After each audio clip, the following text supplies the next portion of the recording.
Okay, kung kanina po ay tinalakay natin kung paano magkaroon ng mga small but incredible businesses, ngayong umaga po ay atin naman pag-uusapan kung paano nga ba mamamanage at mapapalago ang mga small-scale business gaya nito.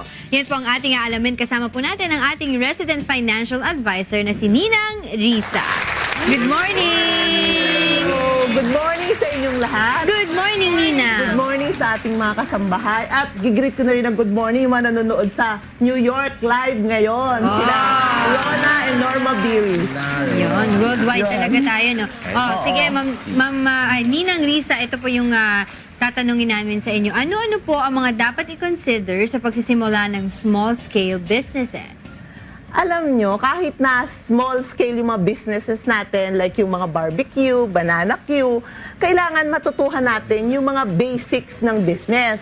Yung tinatawag nating financial management. Pero ano ba yon? Kasi normally, lalo na yung mga masa at saka yung mga hindi masyado nakapag-aral, hindi nila alam kung ano yung accounting, ano ba yan.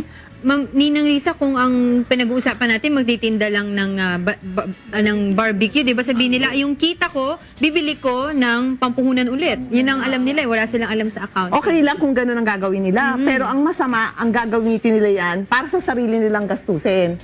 So anyway, bago tayo pumunta dyan, sasabihin ko muna na yung mga ibang definisyon kung ano-ano ba yung mga kailangan nating matutuhan na basic. Di ba ang alam lang natin, puhunan. Okay, pero yung puhunan, una-una, kailangan alam natin saan ang gagaling. Yung puhunan, pwedeng manggaling sa mga sarili nating ipon. Pwede rin naman merong magsosyo sa atin o magbigay sa atin ng kapital na tinatawag nating investor. Pwede yung mga kapatid, kaibigan, kamag-anak. Tapos, ang pangatlo, yung inuutang natin. Karamihan sa mga palengke, nangungutang sila sa mga 5-6 na yun yung sasabihin natin na hindi maganda. So, meron pang ibang mga nangungutang sa mga ibang lending companies. So, yung tatlo ang pinanggagalingan ng puhunan natin. So, ang tawag natin dyan ay kapital. Now, ang isang maganda dyan is alamin natin, kasi pagpuhunan, ang alam din lang natin, gastos. Pero sa accounting, yung gastos o expenses ay hindi naman talaga gastos na katulad natin sa personal natin, di ba? Pag ginastos natin, wala na tayong babalik na kita. Ito naman yung gastos kung saan meron naman tayong kikitain. For example, sa banana queue, ang mga gastos natin ay pambili natin ng mga gagamitin nating ingredients, saging, mantika, asukal, gas, at saka yung kawali. Yun ang mga kailangan natin. Ngayon, ang talagang gastos doon ay yung mga, kunyari, pamasahin natin pagbili ng banana cube. Kasi hindi mo na magagamit ulit. Now, yung kawali, for example, ang tawag dyan ay yung asset o ari-arian natin kasi yung kawali, gagamitin mo pa ulit. Tapos, may isa pa dyan na depende ngayon, yung saging, pag hindi pa natin nagagawang banana cube, asset pa yan. Ngayon, pag ang saging niluto mo, di ba, work in process, hindi mo pa rin nabibenta, asset mo pa rin yan. Kung baga sa manufacturing, ang tawag dyan, kunyari nagagawa ka ng pabango, yung raw materials mo, at saka yung in process na production mo, asset mo pa rin yan o ari-arian. Question nila kasi pinag-uusapan natin puhunan, di ba? So puhunan, most of us know it as capital expenditures. Ang question is, when you talk of puhunan, is it right to use some of that money na kunyari inutang mo or from investors into putting 20% of it ilalagay mo sa OPEX or operational expenditures, or should just use everything to acquire assets and then bahala na kung these assets translate into income? Napakagandang tanong yan, Diego. Kaya ako nga ini-explain kung ano yung puhunan na asset at kung ano yung gastos, kailangan alam natin kung paano natin i-allocate o hahati-hatiin ang puhunan na yan doon sa pambili natin ng asset o yung kawali, pambili natin ng produkto o ng saging. Kasi yung puhunan mo, hindi pwedeng pambili mo lang ng kawali, anong lulutuin mo?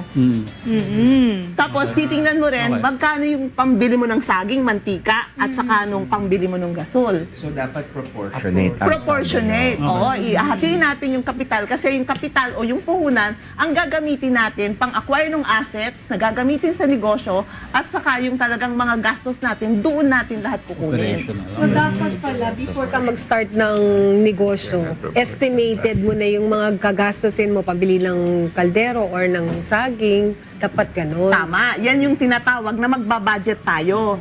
I-compute natin, magpaplano tayo, tama si Talia, na magkano ba ang kailangan natin para makapagtinda tayo ng barbecue? Magkano yung kawali? Tapos ngayon isipin natin, yun bang ating kalan sa bahay? Gagamitin ba natin yon?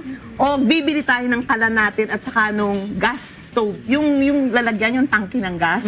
So lahat ng yun, i-consider natin pag magnenegosyo tayo, lahat ng kailangan mamamasahe ka papunta sa palengke. Tapos, ang isipin mo kung magkano ang mabibenta mo sa araw na ito na idadagdag mo, ilang araw ang kailangan mo pang pambili ng mga ingredients mo, isasama mo lahat yun sa pagbabudget. I like to ask, yung kita natin sa ating sa business, how much of it pwede mong gawing puhunan or revolving fund ulit para sa business mo? Ang napaka-ideal kasi, lalo na sa maliliit na negosyo, huwag nating gagalawin kung ano yung pinagbentahan natin o yung kinita natin. Yung kita, hindi naman ang ibig sabihin nun lahat ng benta kita eh. Sa dalawang klase rin yung kita. Yung kita na gross revenue, yan yung kung ano yung pinagbentahan mo.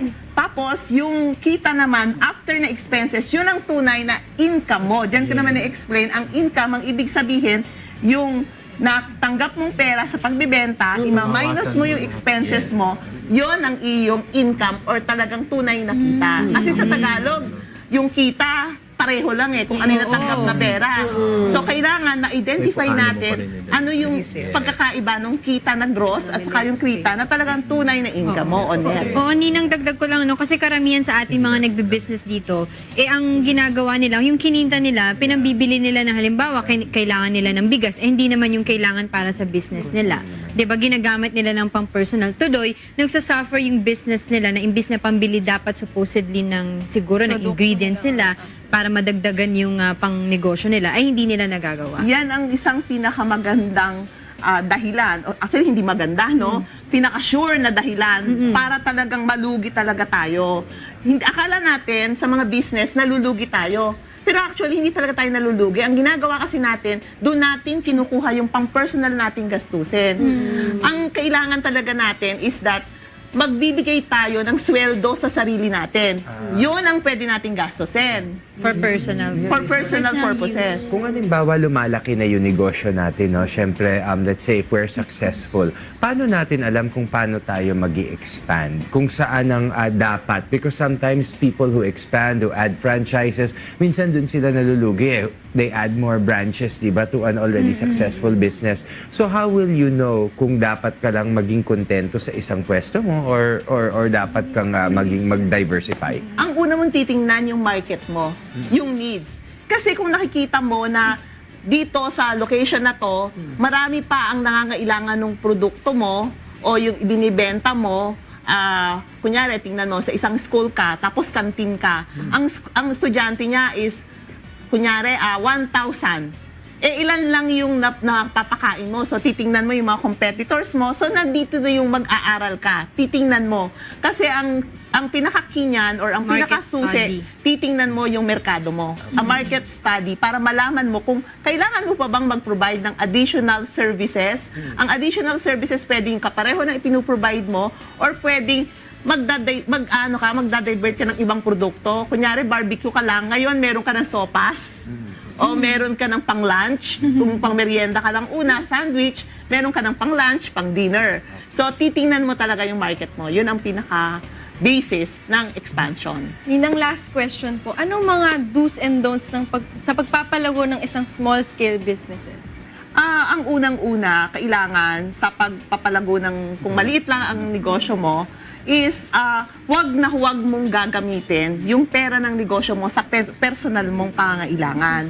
Ihihiwalay talaga natin yung para sa negosyo at ihihiwalay natin yung pangsarili natin. Tapos pangalawa, kailangan meron tayong kahit na simple na recording. Lahat ng mga ginastos natin, lahat ng kinita natin, para yun ang magiging basihan natin, malalaman natin kung kumikita tayo, kung kailangan pa natin ng kapital, at parang gagawin talaga natin siyang separate. from us. Ayan po ang iba't ibang tips na binigay po sa atin ni Ninang Risa Matibag Muyot patungkol po sa financial management ng ating mga small-scale businesses. Maraming salamat again and see you next Thursday. Salamat sa inyong lahat. Thank you.